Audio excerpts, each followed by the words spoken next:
Hey, welcome back to the channel. I'm Tim. I'm here at my repair shop, Donor Auto in Anchorage, Alaska. And I got a quick tip on these Ram trucks. And it's probably going to cover between 2000 maybe through '05 Ram four-door trucks mainly. But any of those having issues with the power door locks and power windows. This has been like a three-part problem on this particular truck that arrived with a complaint of the driver's door lock was making a noise, like a stripped gear noise, when the door lock could be actuated either with the key fob or with the switch on the door. And then the driver's and passenger side front power windows would not go up from the master switch in the door here unless you fiddled with the switch. And especially on the passenger front window, that switch, you'd have to really press down and work it and get it to come up. Also, the door lock operation on all the doors was intermittent with the switch. And then this is a quad cab, and neither of the rear passenger power door locks would function when triggered from the remote or the master switch here, or the passenger front switch. So first thing I did was throw this master switch in on the left front door. That resolved the issues with the front windows operation and also intermittent operation of the front door lock actuators. Then this left front door ended up being the lock actuator. It'd make kind of a noise, and then the door lock would not unlock or lock. And this is a latch assembly on these, and requires pulling the door panel. It's got the lock actuator built in and the latch assembly itself, which of course holds the door closed. And both this and that switch are going to be dealer parts. So that resolved all that, and then I identified that he needs some front brake work, so I told him I would address these rear door locks, and I'm guessing that it's the common problem associated with the wiring. Wiring in the hinge area under the rubber boots on these rear doors. Wiring right here. Typically both door lock actuator wires will break over time and cause non-functioning rear power door locks. That's the first place I go. We even get wiring issues in the sill plate. We get problems with the instrument cluster affecting operation of the door locks. And you'll have to go into a scan tool, ATM test menu, and diagnose those from there. If you do have continued door lock actuation issues, it's a good idea to reset the system, take the battery cables loose, touch them together, reset the system, and restart. But in this case, I can just about guarantee this hinge wiring will be the cause of this particular issue. So we're going to go there, see what we got. In order to check the wiring here, just take a regular screwdriver and on the door sill side, just depress that little retainer clip and then go around to the front side and do the same. And that should release the little retainer.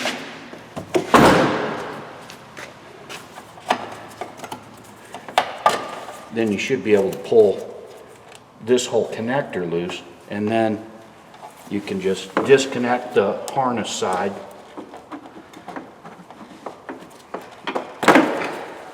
And that'll give you full access to this wiring here. And then it's just a matter of removing the boot. And there's two wires. It should be like a green and a purple, and there they are, actually like tan and green and, oh, never mind, we got a few more. So I imagine there's window operation issues here as well. We got a green and a purple, a tan and a green and a gray. All sorts of fun here. So we got to fish them out from inside here, and I'm going to use, see if we can get a better view of this.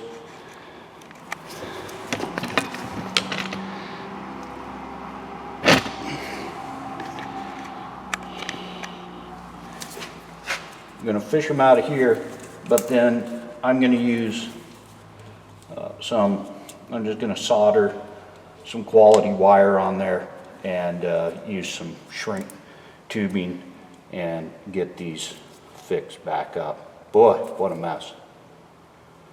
There's your problem. See if we can fish these wires out of here.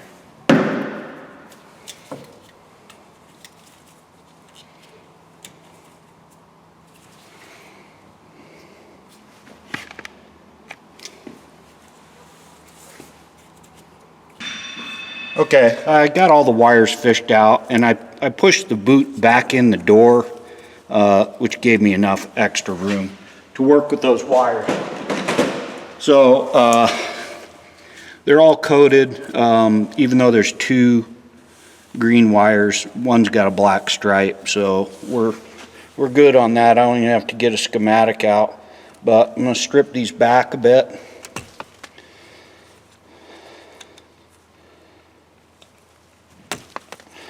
So I can add some decent wire to this area and eliminate the problem in the future.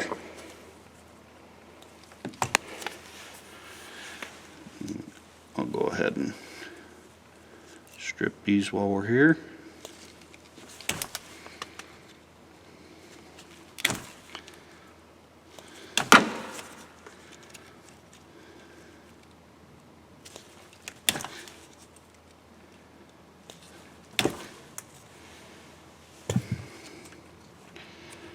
And I've got one more here. I need to just suck it up and cut this one.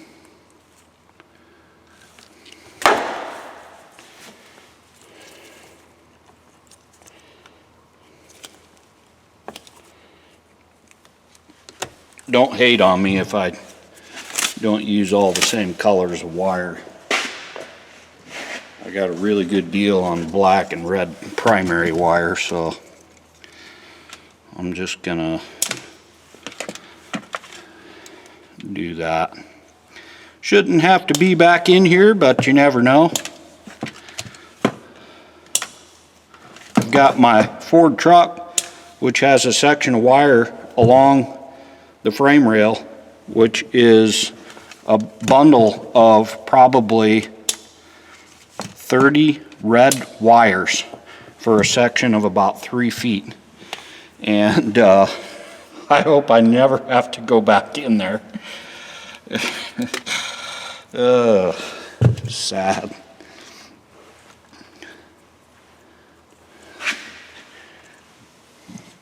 Try to shed some light on this bad boy. I got this this new snap-on light. I like it so far. I really can't attest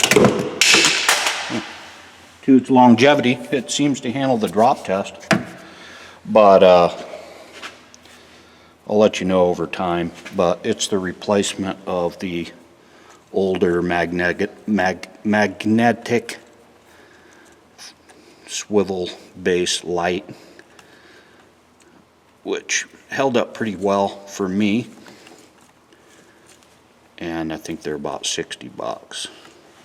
I think it's money well spent. Any cool tool purchase is money well spent, especially if it works as intended. So we'll just go along here and solder on our wires. Like I said, after I make the connections and solder them, we'll use some shrink tubing and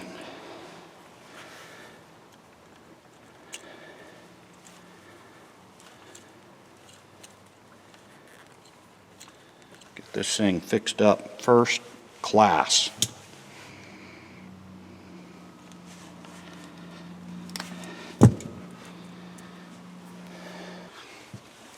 I tell you what though, these repairs with multiple problems when the owner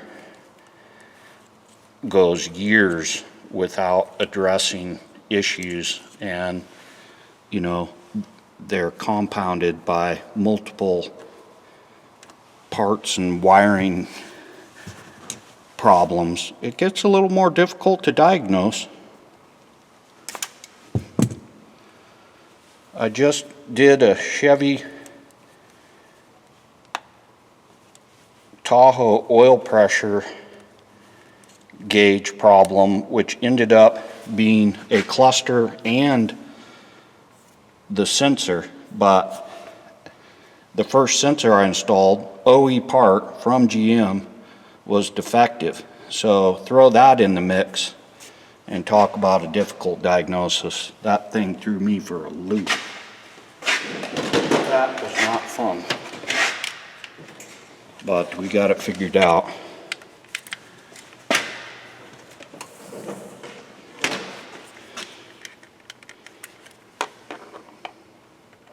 It probably would have made for an excellent video for you guys, not for me. I get a little frustrated, and I would have probably turned the camera off after 2 hours of that goat rope, because we want to keep this a PG-13 rated channel.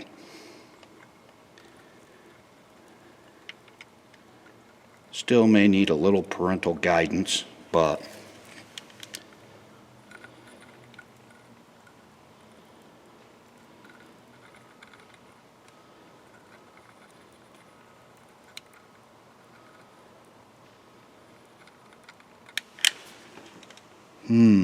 sweet.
That looks pretty good. Well,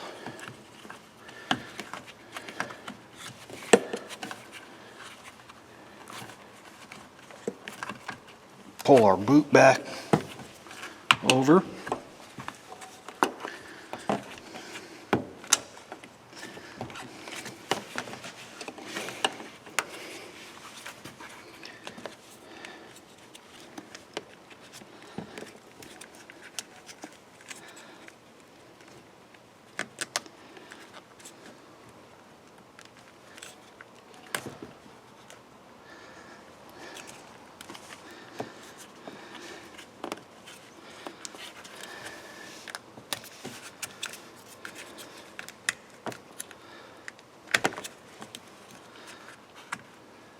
There we go. Kind of a cluster, but plug her together.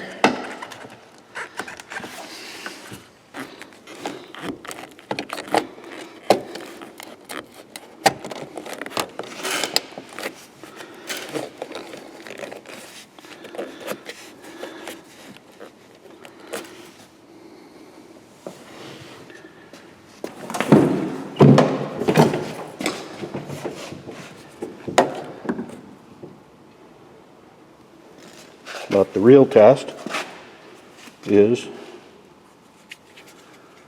whether or not the locks function as intended. Well, okay, our windows work.